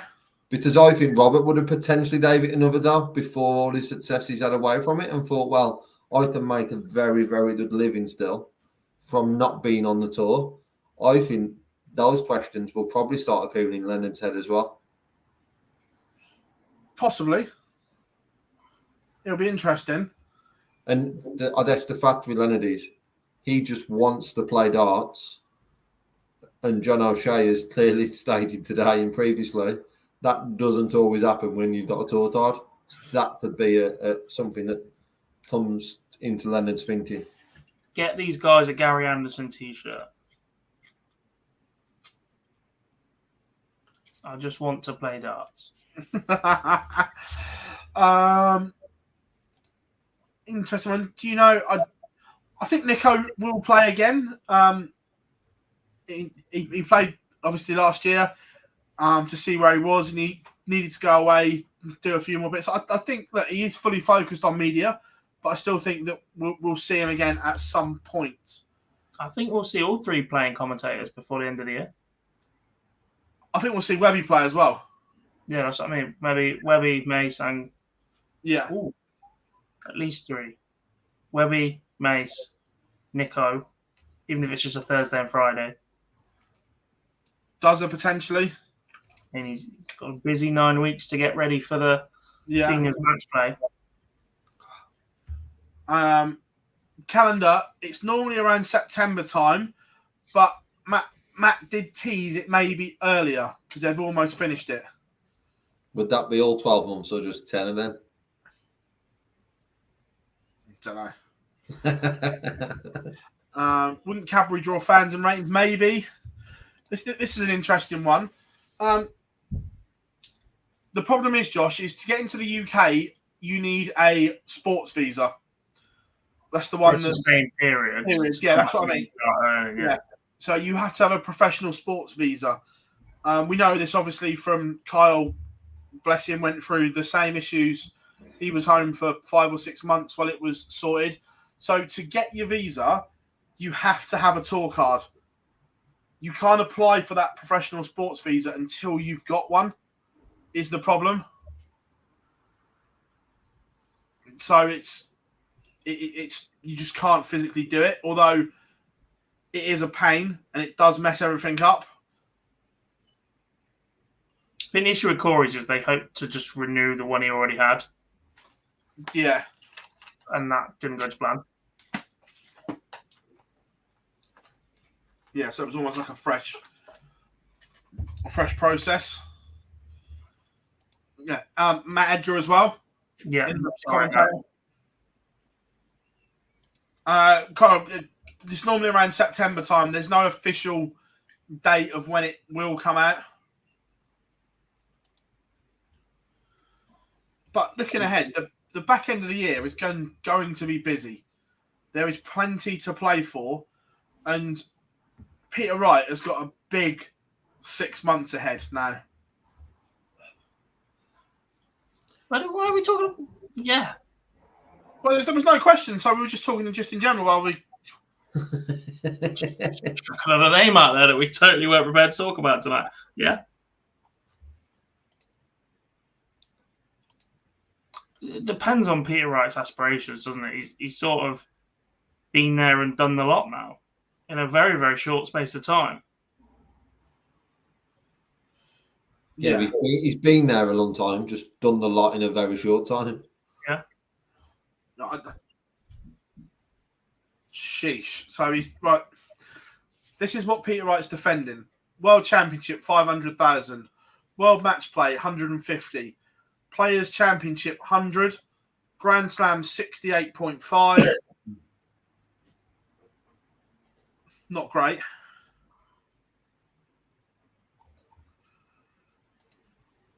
On the tour card race, Up to 12th. Yeah.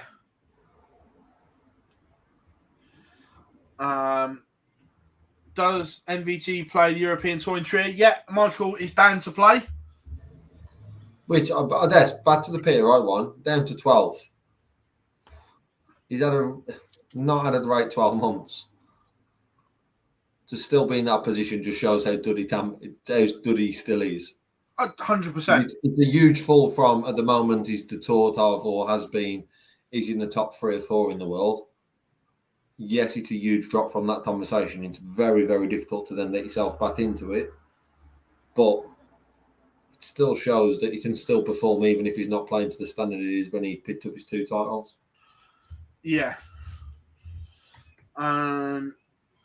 Will Mark Webster play professional again? No.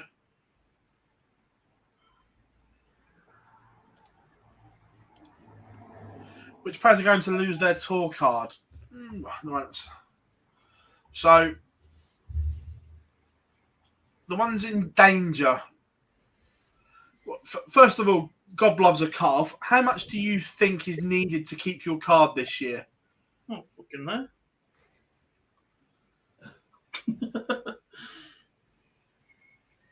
What was it last year? About 60? Was it? Yeah, something like that. So Danny Jansen's on the tour card currently clinging on to 64th. There's some big names outside, but there's not a lot in it.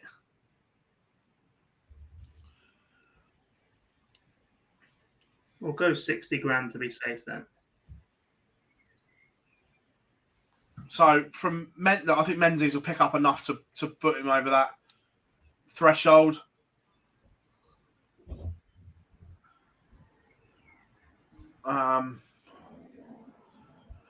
It just players, you have to get to the Worlds. Yeah.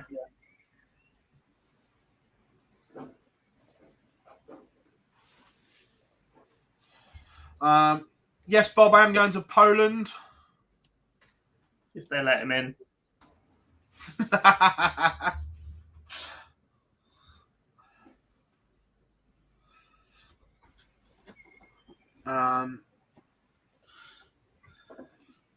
Yeah, not long till the next seniors event as well, Gob. All eyes on York now.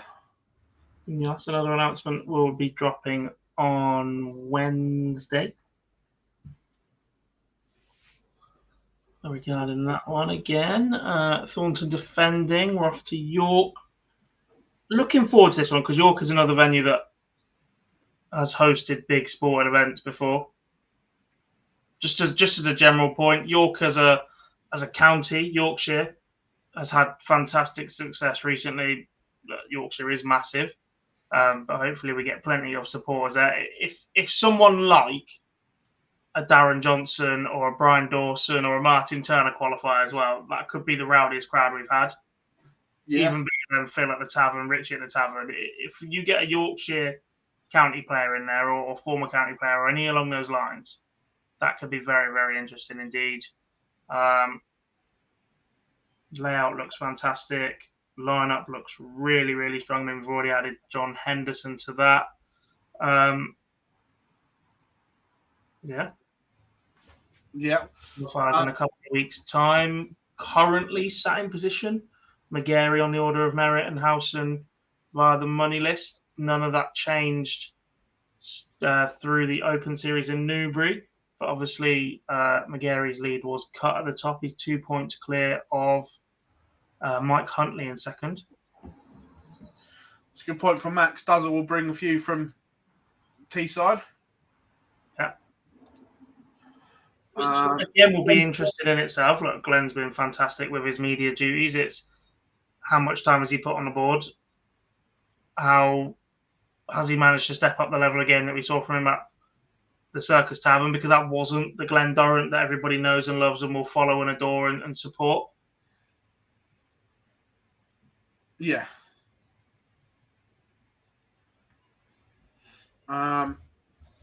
Sean, that Matt said in our last interview, they've got a list of venues to look at.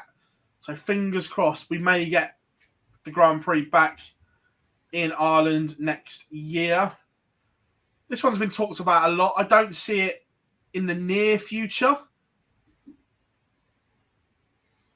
I think they've dug themselves a little bit of a hole given the time of year it is. Like, it's just incredibly difficult to adjust it either side and keep. Look, demand for tickets is still ridiculously high, but if you're adding another 3, 4, 5, 6 sessions to get that done, you're either starting ridiculously early in January, and there is still that. Even if they did do it that early, it would still be everybody plays one game this side of Christmas and then the rest of the tournament the other side of Christmas. And that's still a massive cut-off. There's already a big wait for someone, take Peter Wright this year, for example, or whoever the defending champion may be at any point, playing opening night to then not playing again until at least Boxing Day. 27th, isn't it?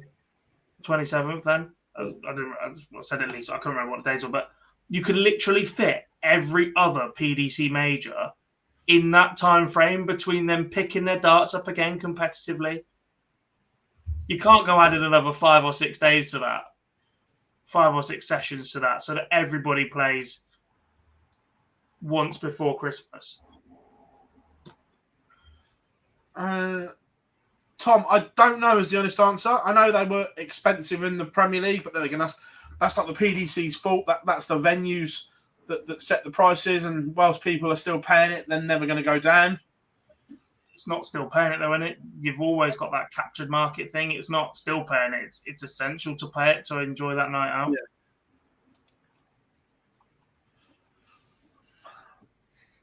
I don't think Belgium. I think there are other areas they should go to, but Belgium wouldn't be it for me. Yeah, if you didn't add Belgium, would be probably taking another one from Germany for Euro, then shutting in a World Series. And it wouldn't be adding as well. You don't want to add another World Series event. No, I guess not. But the lack of the comparison,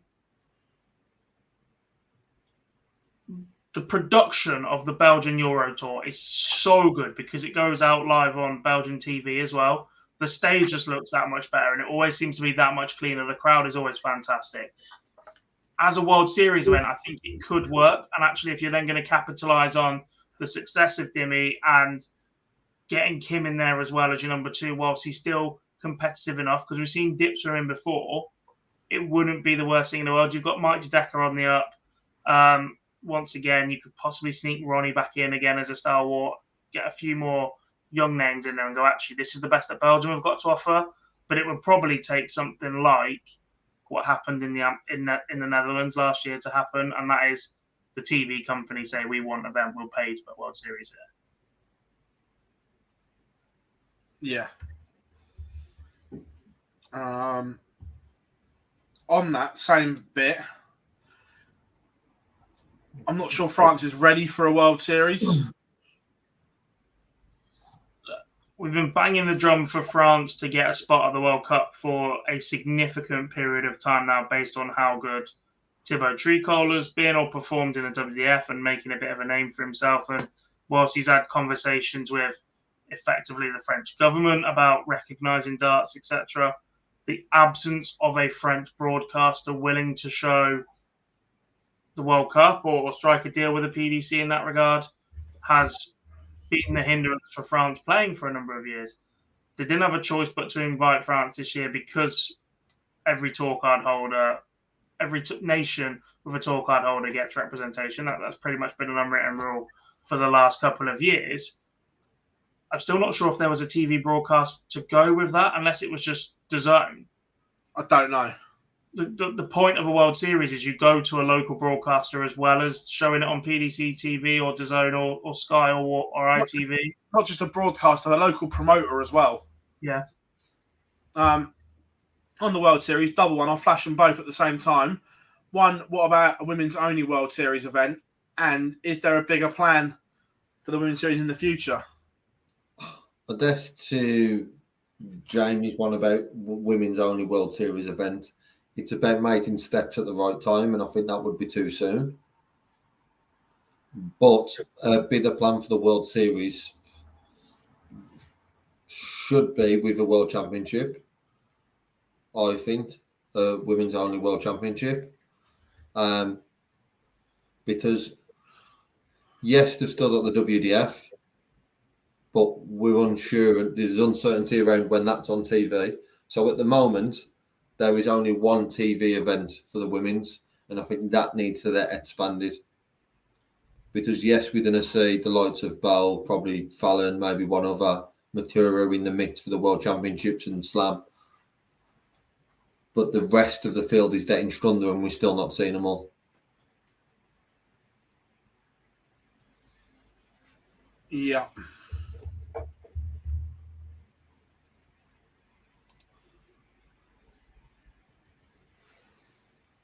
Yeah, that is a slight issue.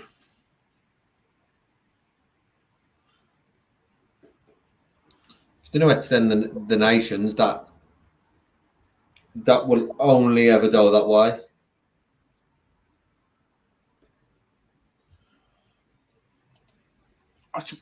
This is one of the ones that we'll never know, because there's two ways of looking at this. Because Makuri could have beat James Richardson, what was it, 2 games before, a game before Fallon beat Ted. That the reaction, maybe if Makuri had won, may not have been as big in the UK and America, but if she'd have won, I think the explosion in Asia would have been huge. 2 different markets. There's always going to be that what if, isn't there, on whoever was the first. Yeah.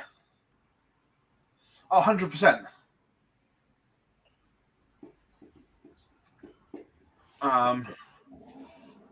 It'll be interesting. Right, folks, we are going to wrap it up because we're all knackered. But once again, thank you very, very much for your continued support here on the Live Lounge with us. We will return next week, but plenty coming up in between. So make sure you keep an eye out for everything as it happens. Gentlemen, thank you very, very much as always. With Phill Bars, Jack Garwood, Lee Boyce. We're sorry we're signing out slightly early tonight, but we are absolutely dead. And we'll see you all next week. Bye.